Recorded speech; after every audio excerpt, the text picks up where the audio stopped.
Because here's what prospects are really trying to figure out when they meet with you. Here's what they're really trying to figure out, and this is a good list for you to take in every sales meeting before you sit down with a prospect, just to remind yourself. The first thing they're trying to figure out is, are you knowledgeable and are you competent? Okay, do you know what the heck you're doing? Now, do any of your clients have the expertise to evaluate your expertise? I'm asking. No.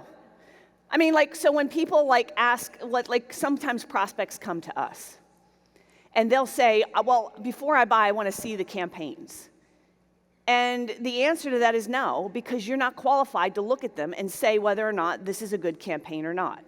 And that's the truth, right? They have no idea. They're going to look at those campaigns, and I know what their reaction is going to be. And it's going to be the wrong one. That's why you're broke. That's why you don't make any money. That's why you've never done marketing before in your life, and you're going to base it on how you feel. So we don't let them see the campaigns in advance for that reason, because they're trying to figure out, are you knowledgeable, are you competent? Now, I want to play a video for you guys. I've shown this before. It's a brilliant ad that ran a while ago. I don't know why they haven't repeated it. But this is for picking a certified financial advisor. So, Austin, whenever you're ready, let's play the video. Let me talk to you about retirement. A 401k is the most sound way to go. Let's talk asset allocation. Sure. You seem knowledgeable, professional. Would you trust me as your financial advisor? I would. I would indeed. Well, let's be clear here. I'm actually a DJ. No way. I have no financial experience at all. That really is you. If they're not a CFP pro, you just don't know. Find a certified financial planner professional who's thoroughly vetted at letsmakeaplan.org. CFP, work with the highest standard. All right, brilliant ad. And that's the reality, because people trust for all the wrong reasons. So they're trying to figure out, are you knowledgeable, are you competent, but they're not getting there by logic.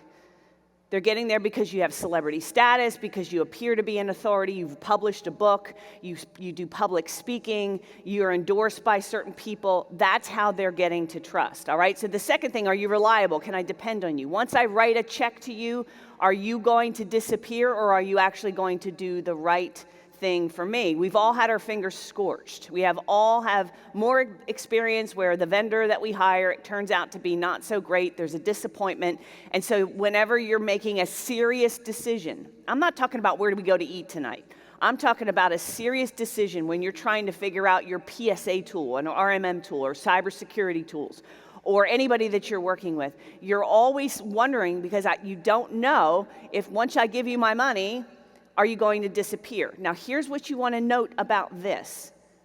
When you are selling intangibles, which you are, how are they determining how you will behave after I give you money?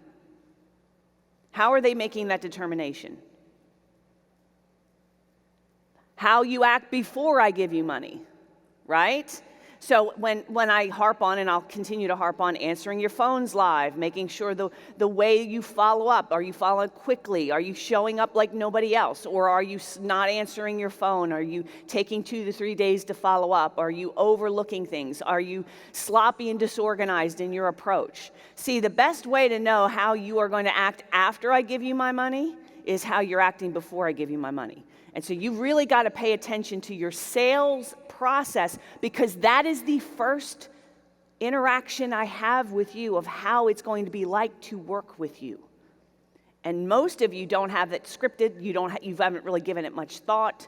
You've not put any process to it. You just kind of show up and throw up and do whatever it is. You want to have a very organized approach to this, because this is how you build trust. Are you the real deal or another deep fake? Again, we've had a lot of people we all know deep fakes. Nobody believes the news anymore, so people are highly skeptical. Can you be trusted to tell me the truth and not take advantage of my ignorance on the subject? Now, when I was a kid, my father never let my mother take the car to the auto mechanic.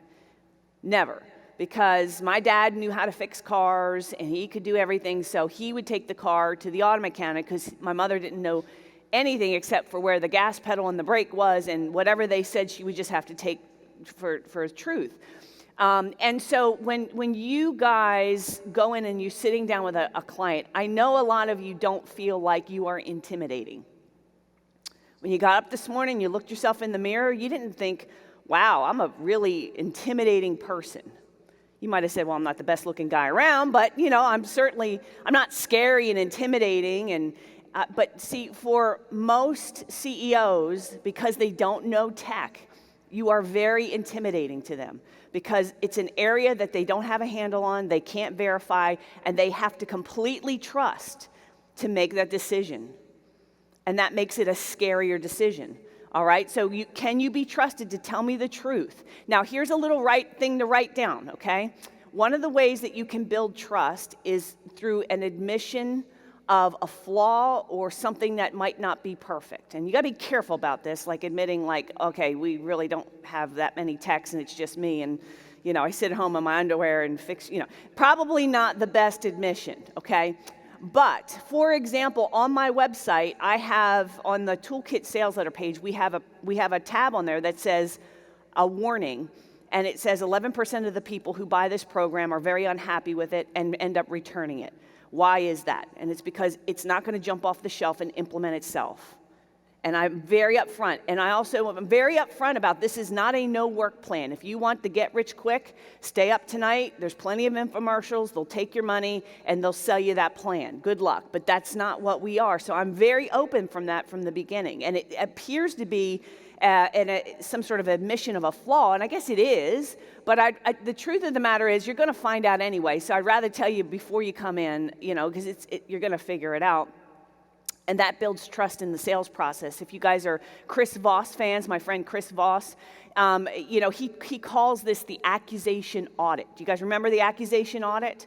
It's where you say, look, I got some bad news and I know you're not going to like it and I know you're going to think I'm being a flaming asshole and I'm being greedy and I'm doing it. So you do it all, you say, I know this is all the negative things, and then you tell the person the thing.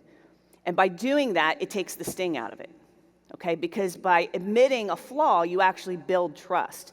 Are you appropriate for me? Can you help me in my situation?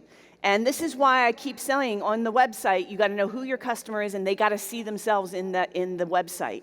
When I'm pitching from stage, and I'm selling the toolkit, and I go to the back, and people walk up to me with their order form, the number one question I get, it goes something like this. They tell me their situation.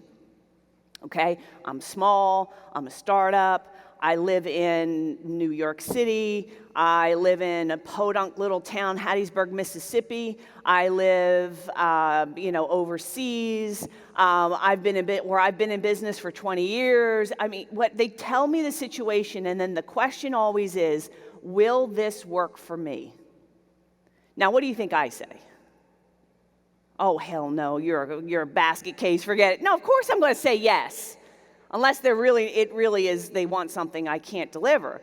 Now, I can't just say yes either. So the key is I have to ask some diagnostic questions, which we're going to get into. So tell me a little bit more about your business. Tell me a little bit more, like 3 to 5 years. What are you trying to accomplish? What are you trying to achieve? What do you think is the biggest? I got to ask some diagnostic questions to appear as though I'm giving, and then I can say yes. And we're going to talk about that as well. But clients are trying to figure out, are you appropriate for me? And this is a bigger objection than you think, because prospects don't come to you and they don't tell you the reason they don't buy. They typically say, well, we need to think it over, or we decided to go in another direction. That's code for there's some other reason why they're not buying from you, and price is rarely going to be the deciding factor, because if they are truly deciding on price because they're broke, you didn't want them in the first place. If they're deciding on price because they found somebody or they're giving that to you, basically they're saying, I don't trust you, or I don't trust you sufficiently to pay the extra money. That's what that is. So what we're trying to get to is trust. Now, the good thing is